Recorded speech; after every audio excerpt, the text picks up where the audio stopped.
مجھے یقین ہے کہ یہ کنٹمپٹ تو بڑی کنٹیومیشس ہوئی ہے اور برہنہ قسم کا جو ہے تضحیق ہوئی ہے سپریم کورٹ کی. اس میں تو کوئی شائبہ نہیں ہے کیونکہ پہلی شرط یہ تھی کہ انہیں شفا انٹرنیشنل لے جایا جائے اور جو نہیں لے جایا گیا اور یہ ان کا جو بہانہ کہ جی وہاں جو ہے کوئی لا اینڈ آرڈر سچویشن کا کوئی وہ ہو گیا تھا, تو یہ اس لیے غلط ہے کیونکہ ڈاکٹر فیصل کو وہ 5 گھنٹے لے گئے اور شفا انٹرنیشنل میں انہیں بٹھائے رکھا. او بھائی اگر ڈاکٹر فیصل کو آپ لے جا سکتے ہو تو پھر عمران خان کو لے جانے میں کون سی رکاوٹ آ جاتی ہے کہ اس کے لیے سیکیورٹی ہیزرڈ ہو جاتا ہے. سو اس لیے یہ تو بالکل غلط تھا. اس لیے میں سمجھتا ہوں کہ اگر پہلے دن ہی انشاءاللہ جب ہماری پٹیشن لگے گی تو یہ ان کو کمپلائنس کرنا پڑے گی کیونکہ ان کی نظر ثانی کی درخواست اس وقت تک نہیں سنی جا سکتی جب تک اس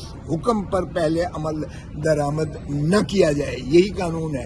تو اس لیے پہلے ہی دن میں سمجھتا ہوں کہ اس دن یہ کہیں گے کہ شفا انٹرنیشنل میں ابھی لے کر جائیں اور اس کی کمپلائنس کریں. کیونکہ دیکھیں اگر پمز کا بھی دیکھیں تو پمز میں بھی جو ریڈیولوجسٹ نے انہوں نے جو پرپوز کیا تھا, انہوں نے کہا سی ٹی ڈی کروائیں, ان کا اسکین کروائیں.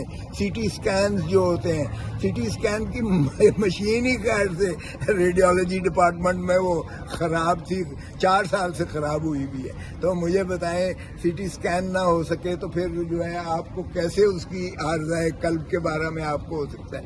خان صاحب نے کہا کہ یہ جو ہے بہنوں کے ذریعے جو بتایا کہ یہ مجھے مورسی کی طرح مارنا چاہتے ہیں. ایک تو دیکھیں یہ جب آپ ہیومن کانٹیکٹ سے کسی کو مانے کر دیتے ہیں, کیونکہ خان صاحب بہن کو مل کے کہا 10 مہینے کے بعد مجھے فیملی سے ملنے دیا جا رہا ہے, 10 مہینے سالٹری کنفائنمنٹ. تو اس سے وہ کہتے تھے کہ میرے ذہن میں سینسیشن ہوتی ہے, میرا بلڈ پریشر جو ہے فلکچویٹ ہوتا ہے, اور ان کی جو یہ عارضے تھے یہ خدا نہ خواستہ جان لیوا ہو سکتے ہیں. اس لیے ان کا جو ہے وہ سی ٹی اسکین بھی ضروری تھا کروانا. اور دیکھیں ریٹینا اسپیشلسٹ کا عالم دیکھیں, 6 مرتبہ پہلے لے کر گئے ہیں انہیں پیمز میں صرف وہ آنکھ کی عارضے کے لیے. اور ڈاکٹر صاحب پوچھتے ہیں جی آپ کون سے ڈراپس لے رہے ہیں. او بھائی مجھے پوچھیں کہ کیا ڈراپس کا نام کیا ہے, کوئی پیشنٹ جانتا ہے کہ اس ڈراپ کا نام کیا ہے؟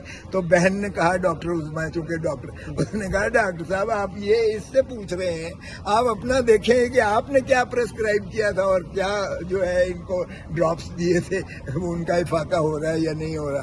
تو یہ عالم تھا پمز کا. اور وہ ڈاکٹر عظمیٰ نے بڑا واضح کہا کہ یہ ادھر ادھر کر کے تو وقت صرف گزار رہے تھے, پورا کر رہے تھے. سو یہ تو یقینی ہے کہ تضحیق ہوئی ہے. اب پرائم منسٹر کا جانا ٹھہر جاتا ہے اگر وہ ریزسٹ کرتا ہے, جس طرح ہم نے ریزسٹ کیا تھا تو یوسف رضا گیلانی کو گھر جانا پڑ گیا تھا. صرف 5 سیکنڈ کی سزا ہوئی تھی توہین عدالت میں, اور سپریم کورٹ نے وزیر اعظم کو اٹھا کے پرے مارا تھا.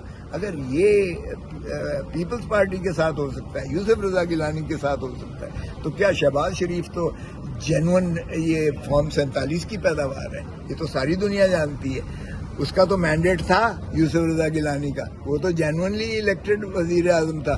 اور وہ اس لیے بھی جینونلی الیکٹڈ تھا کیونکہ بی بی کی شہادت کے بعد جو ہے وہ مشرف کے کنٹرول میں کچھ بھی نہیں رہا تھا. وہ ایک سمپتھی ویو آئی تھی بہت زیادہ عوام کے نظر میں, اور وہ کسی نے چیلنج بھی نہیں کیا ہے. تو جینون اگر پرائم منسٹر کو گھر بھیجا جا سکتا ہے تو جعلی وزیر اعظم کو کیوں نہیں گھر بھیجا جا سکتا؟ سوال ہے کہ جو ہم انفارمر ہوتے ہیں, یہ ہمیشہ کنٹمپٹ ہوتی ہے, کنٹیمنر اور کورٹ کے درمیان ہوتا ہے.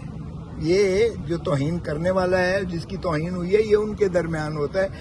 دوسرا شخص جو ہم ہیں یا آپ کوئی بھی انفارمر ہوتا ہے, تو اگر وہ سمجھتی ہے سپریم کورٹ کہ یہ مزاحم ہوا ہے محسن نقوی تو اس کو بھی سزا ہو جائے گی, وہ کیفر کردار تک پہنچے گا. تو ہماری جو اگر تساہل ہو گیا ہے تو وہ اس کا پورا کر دیں گے. لیکن ہماری جو وکیل صاحب کی, میں تو خیر اس وقت نہیں تھا اس وقت میں مشاورت میں, لیکن جو میں نے یہاں کیا ہے, جن کا ثبوت ہمیں میسر آیا کہ انہوں نے مزاحمت ہوئی ہے, مزاحم ہوئے ہیں, جنہوں نے اخباری بیان دیے, جنہوں نے ٹیلی ویژن پر پروگرام کیا, جنہوں نے جو ہے